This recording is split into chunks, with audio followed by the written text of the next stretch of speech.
Yung mga idol, so practice, so babang wala pa tayong customer, practice muna tayo mga idol. Kaya never stop learning. Sabi ni Idol Owen, shout out to our Idol Owen Dreams, the barber. Ito lang ba idol oh? Ganyan, puspitik. Ganyan, puspitik. Ganyan, puspitik, ganyan. Medyo hindi pa siya master idol kaya medyo may ano konti. Pero kung masanay din po idol. Idol. Tulog. Pitik.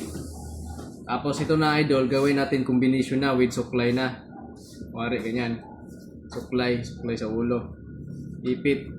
Tapos ang gagawin dito idol, tago lang natin siya dito. Yan. Kaya lang idol ah. Ganyan siya position, ganyan.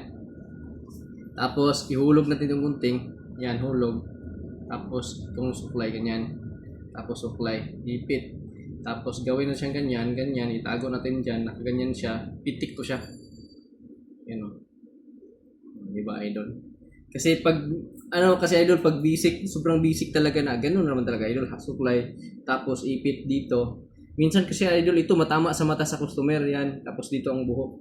Siyempre, para iwas disgrasya mga idol, taas natin to. Pero medyo mahirap idol kasi dito kasi nagpuwersa ka tapos nag-ipit. Medyo kiwa siya. Yan, tapos ganyan. Mas advantage to idol kung ganito. Ito yung advantage na na technique. Siyempre, hindi pa tayo master idol kasi pinapractice pa natin.